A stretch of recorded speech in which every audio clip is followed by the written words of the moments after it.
Hello, I'm Bob Weeks for Wichita Liberty TV, your weekly source for news, analysis, and commentary about Wichita and Kansas government and public policy. We're broadcast on KGPT channel 26.1, also its companion website, kgpt26.com. Some of you may know me for my blog. That's the Voice for Liberty at wichitaliberty.org. The motto there is individual liberty, limited government, and free markets in Wichita and Kansas. I cover things that may not be covered by other news media in Wichita and Kansas, or if we do cover the same news, I'll cover it from the perspective of economic freedom, limited government, and individual liberty, because these are the things that are important to us, and these are the things that we find often under attack by our government at the federal, state, and local level. So, please visit wichitaliberty.org. You can subscribe to the email newsletter. You can like the Voice for Liberty on Facebook, follow me, Bob Weeks, on Twitter, and if you want to contact me, my email address is pretty easy, bob.weeks@gmail.com. Well, as I'm sure you're aware, there were elections here in Wichita, Kansas, and across the nation last week. And locally, an important issue was the proposed 1 cent per dollar sales tax for the city of Wichita. And the tax did not pass. Citywide, the no side received 62% of the vote, and all city council districts voted no. In order, District 1, that's North Central and Northeast Wichita, represented by Councilmember LaVonda Williams, vote no received 56%, and that was the district with the lowest percentage of no votes. Then in District 2, that's East Wichita, represented by Pete Meitzner, no received 60%. In District 6, that's North Central and Northwest Wichita, Janet Miller is the representative there, vote no received 61%. In Districts 5, that's West and Northwest Wichita, represented by Jeff Longwell, no received 64%. District 3, South and Southeast Wichita, represented by James Clendenin, no received 66%. And in District 5, Southwest Wichita, where Jeff Blubaugh is the council member, no received 68.5%. Now, the map you've been looking at, it's available at wichitaliberty.org. I created it. And it's available also in an interactive version where you can scroll and zoom, and you can also click on city council districts to get more information about the voting therein. Well, also at wichitaliberty.org, I created similar maps with sales tax vote results for each precinct in Wichita. And I prepared county-wide maps showing voting at the precinct level for governor, secretary of state, and Sedgwick County commissioner for the 2 districts that were contested. And again, all of these maps are interactive, meaning you can scroll and zoom and click on precincts for more information about the votes. So, what does the sales tax election result mean as we go forward? Well, based on a news conference held the day after the election, the mayor and council members seem determined to go forward with the projects in some way. At issue, of course, is how to pay for these things. And so far, I have not seen anything specific proposed. Now, the city at any time can raise the property tax rate, the mill levy. All that is needed to implement higher property taxes is a vote by the city council. And the city could attempt to raise the sales tax again. Just like here, it would require another vote by the citizens. That's state law. And this could be on the ballot in either of the spring elections that we'll have early in March and also early in April. And speaking of those spring elections, there will be change on the Wichita City Council, and I think, and a lot of people think, it would be better for a new council to be selected before making some of these important decisions. Because none of them are really urgent, especially the water plan, which was the largest proposed use of sales tax dollars. We will have a new mayor next spring, as the present mayor is not able to run because of term limits. And Jeff Longwell, who represents West and Northwest Wichita, he is not able to run for the council member district seat, but it is said he is running for mayor. And the term for Pete Meitzner in East Wichita is over, and he is eligible to run for re-election. And the same is true for Jeff Blubaugh in Southwest Wichita. Now, if the city really wants to raise the sales tax, it could accept some advice. The Coalition for a Better Wichita, that's the group that campaigned against the sales tax, told me that citizens said, "We want to vote on these items separately." Overwhelmingly, Jennifer Basinger told me that the council could have done this if they had wanted to. The council could have placed 4 questions on the ballot, 1 question each for water, jobs, streets, and transit. But the Wichita Metro Chamber of Commerce wanted all 4 issues bundled together, particularly the jobs portion. Otherwise, the chamber said it would not support the sales tax. Now, democracy is a rough and imprecise way of making decisions. When we vote, we must choose candidate A or candidate B. In the case of the sales tax, we had to decide either yes or no on the whole package. That's the way it works. We have to vote on the whole candidate, even though we may not agree with many of the candidate's positions. We can't take some of candidate A's positions and mix them together with some from candidate B and C in order to get what we want. And for the Wichita sales tax, the city council could have easily let voters express their preferences very precisely by having 4 ballot questions. But the council did not do that. It made the calculated gamble that voters would vote in favor of things they did not want in order to get something they did want. And that strategy did not work. So in the spring, the council could do something like this, that is, have separate ballot questions for different issues. I have a feeling that voters generally supported a sales tax for bus transit, for example. Had raising the sales tax for transit been a decision voters could make on its own, well, I think that probably would have passed. But bundled in together with a bunch of other stuff people did not want, well, the whole package did not pass. So, will the city council take advice like this? No, I doubt that it will. Before the election, I represented the Vote No side in a televised forum on a competing television station, as if any station really competes with KGBT. And a questioner asked me what I would do about the bus transit system if the sales tax failed. And evidently my answer was not satisfactory as he pressed me for what I would do. Well, if I had been in favor of more revenue for transit, I would have recommended to the city council that there be a separate ballot item for a small sales tax for transit. The questioner should be angry with the city council, not with me personally or the 62% of Wichita voters who rejected the sales tax. And by the way, in the marketplace, people do get to mix things from different sellers to get exactly what they want. Think of the tremendous diversity of grocery stores we now have in Wichita. And think of all the brands and varieties of toothpaste sold at Walmart and Target. This is all the more reason why we need to remove as much decision-making and service provision from the political sphere as possible and let markets handle these things. It can be done, and we should do this.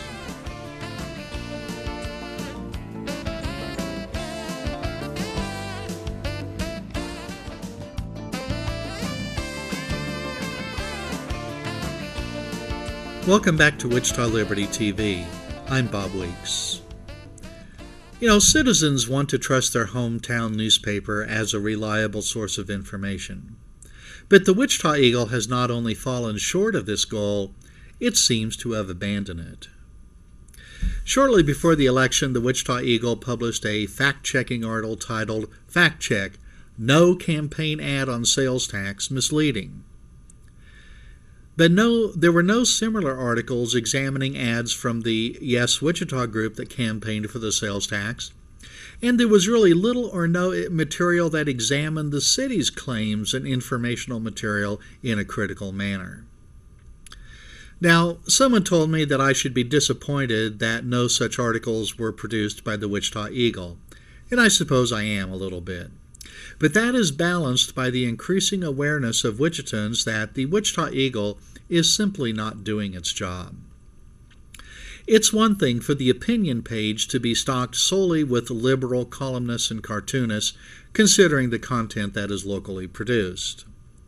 But newspapers like the Wichita Eagle tell us that the newsroom is separate from the opinion page. And of course, the opinion page at the Wichita Eagle endorsed passage of the sales tax. But as far as the newsroom goes, by printing an article fact-checking one side of an issue and failing to produce similar pieces for the other side, well, readers are free to draw their own conclusions about the reliability of the Wichita Eagle newsroom. Now, as a privately owned publication, the Wichita Eagle is free to do whatever it wants. But when readers see obvious neglect of a newspaper's duty to inform readers, well, readers are correct to be concerned about the credibility of our state's largest newspaper. If the Wichita Eagle had been motivated to write more fact-checking articles, it could have started with itself and explained why it chose a photograph of an arterial street to illustrate a story on a sales tax that is dedicated solely for neighborhood streets. The caption under this photo read, "Road construction, such as on East 13th Street between Oliver and I-135, would be part of the projects paid for by a city sales tax." But the city has always been clear that the sales tax revenue would have been used only for repair and maintenance of neighborhood streets. Well, for a fact-checking article on the Yes Wichita campaign, the Eagle could have noticed that the Yes Wichita group said that 1/3 of the sales tax would be paid by visitors to Wichita. But the city of Wichita, in its documents, well, the city cited the Kansas Department of Revenue, which gives that number as 13.5%. So which is correct? There's a difference of 2.5 times in the estimate of Wichita's sales tax that's paid by visitors. That's a material difference in something used to persuade voters. And considering the city of Wichita's material, well, the city says that the ASR project is a proven solution that will provide for Wichita's water needs for a long time. But has the city told voters that the present ASR system had its expected production rate cut in half? And has the city presented to voters that the present ASR system is still in its commissioning phase, and that new things are being learned about how the system operates? These are not the only things that needed investigation. There are many more. But the Wichita Eagle did not investigate things like this. Our newspaper was missing in action when citizens needed information.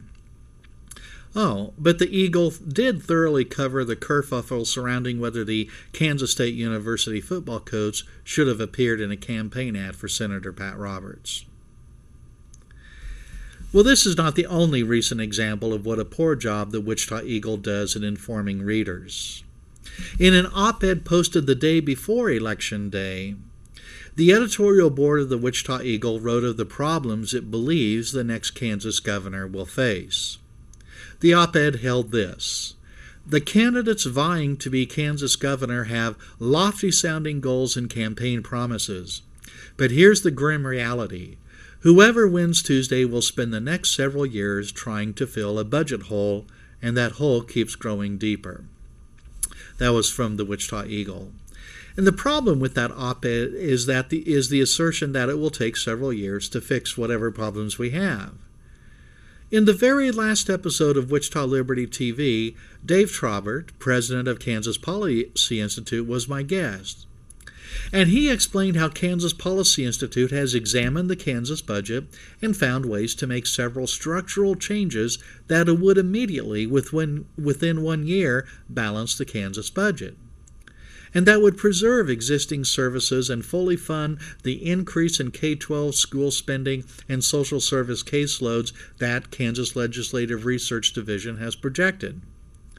And this policy brief that KPI prepared on this matter is only 10-page long and not difficult to understand. And the changes that KPI recommends are specific adjustments to the way Kansas spends money. They are not the vague calls to eliminate waste that we see politicians campaigning on and what the Wichita Eagle complained about in this op-ed. This plan from KPI is something that Kansas could do if both Democrats and Republicans have the will to do it. But there's a problem.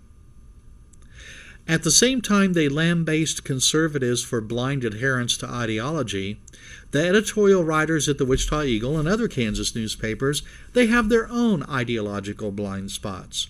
In particular, they are not likely to read anything produced by Kansas Policy Institute, much less likely to give it the consideration it deserves. And that's a problem. Our state's newspapers are a big block to progress.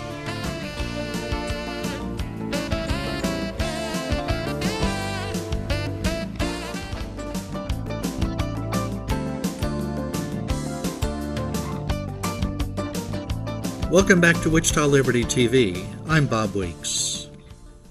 There is no law in Kansas that says government is prohibited from campaigning for or against ballot issues like the Wichita sales tax.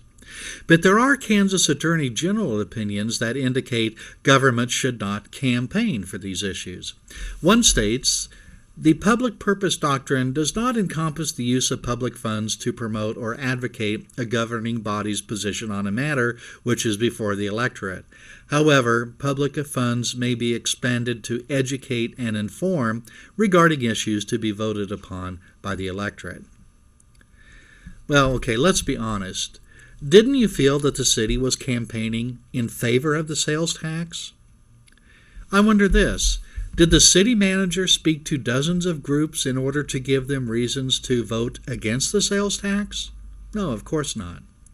And did the city's website provide any information that would give voters any reason to consider voting other than yes? Well, I didn't see any. And the Yes Wichita group referred voters to the city's website and informational material to learn about the sales tax issue.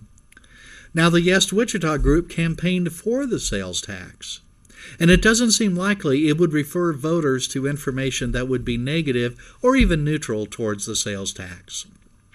So we can add this to the evidence that the city did, in fact, campaign for the sales tax. And the mailer that the city spent $47,000 sending because the mayor was concerned about misinformation, did it hold anything neutral or negative about the sales tax? No, it didn't. And then there's this. The Wichita Downtown Development Corporation presents itself as a nonprofit organization that is independent of the city of Wichita, even though it receives 95% of its revenue from taxes. Well, it endorsed and campaigned for the sales tax. That is using public funds to advocate, and the Kansas Attorney General says, don't do that. Well, here's something else we saw not only in Wichita but across the nation during the recent campaign. And some of the campaign methods used may spark debate on the information that government makes available about voters and their voting behavior. Well, this election day after voting, a friend of mine, posted on their Facebook page, "I'm not comfortable with the Republican Observer writing down the names of those who appeared to vote." And elsewhere on Facebook and other online sites, stories like this from someone I know were common. She wrote, "I received a palm card that had names and addresses of my neighbors and whether they voted in the last 4 elections. This was supposed to motivate me, a woman voter, to vote. But it actually freaked me out that someone is distributing that information without my consent." So what's going on here? Well, the first practice referred to is called poll watching, and this is a common technique and it's been in use for decades across the country. But the second practice objected to is a new observation.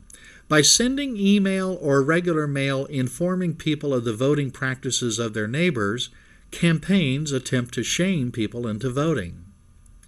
And research does suggest that shaming is effective in motivating people to vote. And both major parties and independent groups from all sides of the political spectrum used this technique this year. Now, just by reading Facebook and news stories, it seems that the average person was surprised to learn that their voter information is a public record. Now, it's important to know that the content of your ballot, that is, which candidates you voted for, is secret. But here's what anyone in Kansas can acquire about voters, and other states may be different, but I think most are pretty similar. For each voter, you can get their voter registration ID number, their name, address, mailing address, gender, date of registration, date of birth, telephone number. And by the way, telephone number is not required. You don't have to give that. You'll learn whether the voter is on the permanent advance list. You'll learn their party registration, the precinct number they live in, and all the different jurisdictions the voter lives in, like city council district, county commission district, and so on. Then, for each election, you can learn whether the voter voted and by which method, such as by mail, advance in person, or the traditional way, going to the polling place on election day. And for primary elections, you can learn whether the voters selected a Republican or Democratic ballot. Well, I should mention that in Kansas, this information is supplied in a clumsy format that is difficult to use, but it is usable in some ways.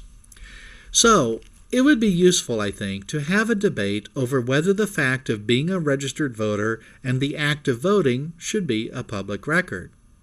And this is really the first election where people have become widely aware of the nature of the voting information that is available and how campaigns and advocacy groups use it. I wonder if this new awareness of the availability of this information will deter people from registering to vote and actually voting. Now, I know what some of you are thinking. You're thinking that I, Bob Weeks, as an advocate for open records and government transparency, is now wondering whether some government information should be kept secret. Well, as far as government transparency and open records is concerned, we can distinguish voting data from other government data. When we ask for records of government spending, government contracts, government correspondence, and the like, we are asking for information about government and the actions government has taken. But voter data is information about action taken by people, not by government. And I think there is a difference there between the two. Well, thank you for watching Wichita Liberty TV this week. I'm Bob Weeks.